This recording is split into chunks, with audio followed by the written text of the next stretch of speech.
Loving an artist can be a very difficult task. And it's difficult because artists are so different. There's probably no one kind of artist from a personality standpoint or from a um, just a temperamental standpoint. But the one thing that I think we all share in common is that most of us we're between realms.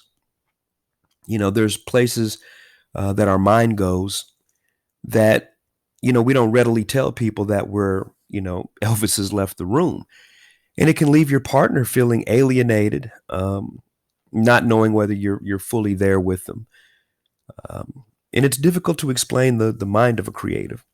And I'll be honest, there are times that I use the excuse, even at work. Well, I'm an artist. When I mess up or when I come up short of a responsibility that I was supposed to have seen through, there's some truth to that. And when I talk about being in between worlds, me personally, I've been in situations where everybody's enjoying, the company of everybody, but your mind has gone someplace else. In your mind, it's almost like the Matrix. You're creating and constructing things. And on the surface, you may seem miserable. You may seem upset. You may seem detached. And it can make your partner feel very insecure. That's one of the things about being an artist slash creative. And the other thing is understanding why they do what they do. Artists spend an enormous amount of time of making things that have very little to do with thoughts of making money. And in a practical world, sometimes that can become more important than those things that would support the artist as an individual, contribute to uh, the household that artist may share with a partner. And it's difficult because it makes conversations that pit practical versus inspirational. And the artist has got to navigate both of those. And the partner of the artist has got to understand the navigation of both those worlds if they're going to be together. And the reason I made this is because I don't think there's a lot of talk about um, relationships with artists, relationships as artists, um, loving someone else while you're an artist.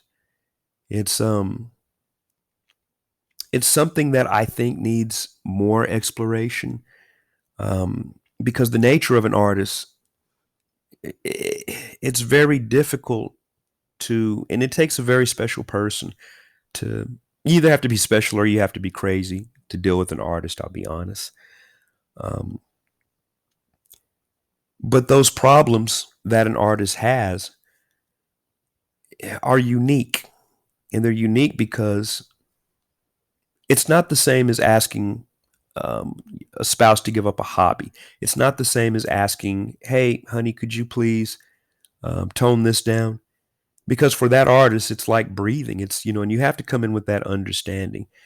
Um, and the very thing that draws people to artists when you get to know one is sometimes the very thing that drives you from that artist. Because once you become a part of the inner workings and you see the process, you're not just going to the show, you're not just seeing somebody that everybody likes and admires, as far as their work. You get to see what that artist is going through. And what that artist is going through sometimes takes away from his or her loved ones, his, her, or their loved ones. And because of this, you you find yourself sometimes resented by the people that love you.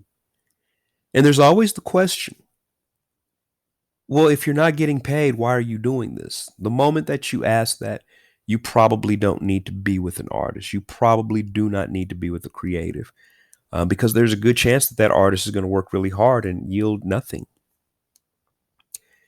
But that thing that the artist does sustains them from suffocating emotionally and spiritually. And again, it's not the same for every artist. Some artists are less connected to their work than others, but the impact and the compulsion to create it I think it's largely the same. An artist is being an artist is a very, very selfish endeavor. It's very difficult to do anything about that because of the amount of time that it takes to create a piece. You may spend 2 days pacing around before you ever touch the canvas. Um, you may lay around thinking about the piece and it looks like you're not working. Well, to your partner, it looks like you're not working. And when that happens, it causes stress because the time that you could be pacing around, you could be bringing income into the house, you could be contributing to the household in a way that seems a little less alien and more human and normal. And it's very hard to explain what's going on in the mind while that process is taking place. I've been in situations to where it takes me a week, 2 weeks before I ever touch a piece of clay or a canvas or one of my mixed media sculptures, and that can look like a waste of time, and it can be frustrating, especially when that partner is feeling disconnected from you. And when that happens, um, at that point, um, there's not always an ultimatum, but there's always the underlying rumble of an ultimatum. And then the artist feels pressure, um, and then that pressure translates into the work, and then the work never fully becomes what it's supposed to. Um, I would tell most quote unquote practical normal people to not be with an artist um, unless you are in love with the creative process and have an admiration for the creative process the same way that the artist does. And that happens. That can happen. You can have a passion for what the artist does without being an artist. So this is a topic I'd like to, I think, maybe explore. I don't know yet. But artist and loving an artist and an artist in relationships is something I think is fascinating.